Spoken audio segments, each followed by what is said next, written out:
വാണിജ്യ സിലിണ്ടറിന്റെ വില കുറയും. സിലിണ്ടറിന് 500 മുതൽ 700 രൂപ വരെ കുറഞ്ഞേക്കും. അടുത്ത മാസം 1-ാം തീയതി പുതിയ വില പ്രഖ്യാപിക്കും.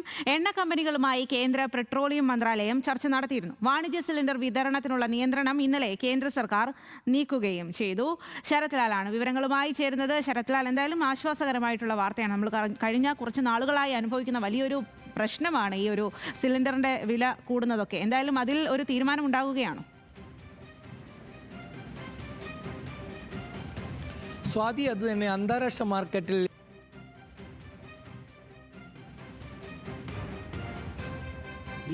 കുറവ് വന്നിട്ടുണ്ട് അന്താരാഷ്ട്ര മാർക്കറ്റിൽ. ഈ സാഹചര്യത്തിലാണ് ഇപ്പോൾ വാണിജ്യ സിലിണ്ടറുകൾക്കുള്ള ഏർപ്പെടുത്തിയിരുന്ന വിലവർദ്ധനവ് കുറക്കാൻ വേണ്ടിയുള്ള തീരുമാനത്തിലെത്തിയത്. പെട്രോളിയം സെക്രട്ടറി ഇന്ന് വിളിച്ചു ചേർത്ത ഇന്നത്തെ യോഗത്തിലാണ് ഇത് സംബന്ധിച്ച തീരുമാനം. 11 മണിക്കായിരുന്നു തീരുമാനം. 11 മണിക്കായിരുന്നു പെട്രോളിയം മന്ത്രാലയത്തിൽ വിവിധ എണ്ണ കമ്പനികളുടെ ഉദ്യോഗസ്ഥരുമായി ചർച്ച നടത്തി. ഇതനുസരിച്ച് ഈ അടുത്ത മാസം 1-ാം തീയതി മുതൽ വർദ്ധിപ്പിച്ച വാണിജ്യ വില ഘട്ടം ഘട്ടമായി പിൻവലിക്കുന്ന ഭാഗമായിട്ട് 500 മുതൽ 700 രൂപയുള്ള ഒരു വില കുറക്കൽ നടപടി ഉണ്ടാക്കാനാണ് ഇപ്പോൾ തീരുമാനമായത്.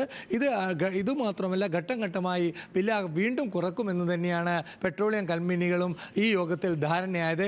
ഗാർഹിക സിലിണ്ടറിൻ്റെ കാര്യത്തിലും ഇത്തരത്തിലുള്ള ഘട്ടം ഘട്ടമായിട്ടുള്ളൊരു കാരണം കുറച്ച് ദിവസവും കൂടി കാത്തിരിക്കണം എന്ന് കമ്പനികൾ ആവശ്യപ്പെട്ട് അനുസരിച്ചാണ്. കാരണം കമ്പനികൾക്ക് വൻ നഷ്ടമാണ്. കഴിഞ്ഞ പശ്ചിമേഷ്യൻ സംഘർഷം തുടങ്ങിയത് മുതൽ വില വർധനവില്ലാത്ത രീതിയിൽ വില വർധനവ് പിടിച്ചു നിർത്തിക്കൊണ്ട് മുന്നോട്ട് പോയത് 3 മാസത്തോളം.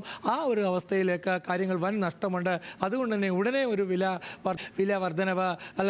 കുറക്കുക എന്ന ഒരു നിലപാടിലേക്കാണ് ഇന്നത്തെ യോഗം എത്തിയിരിക്കുന്നത്. അതിൻ്റെ ആദ്യപടി എന്ന നിലക്ക് വാണിജ്യ സിലിണ്ടറുകളുടെ വില 500 മുതൽ 700 വരെ ആദ്യഘട്ടം എന്നതിൽ 1-ാം തീയതി കുറക്കാനാണ് തീരുമാനം. സ്വാതി. ശരി ശരത് ലാൽ, എന്തായാലും ആശ്വാസകരമായിട്ടുള്ള കാര്യമാണ് വാണിജ്യ സിലിണ്ടറിന്റെ വില കുറയുന്നു എന്നുള്ളത്. നമുക്കറിയാം, കഴിഞ്ഞ കുറച്ച് നാളുകളായി ഹോട്ടൽ ഭക്ഷണത്തിലൊക്കെ വലിയ വില കയറ്റമായിരുന്നു ഇത്. കാരണം അതിലൊക്കെ ഒരു ആശ്വാസകരമായിട്ടുള്ള തീരുമാനത്തിലേക്ക് എത്തുന്നു എന്ന്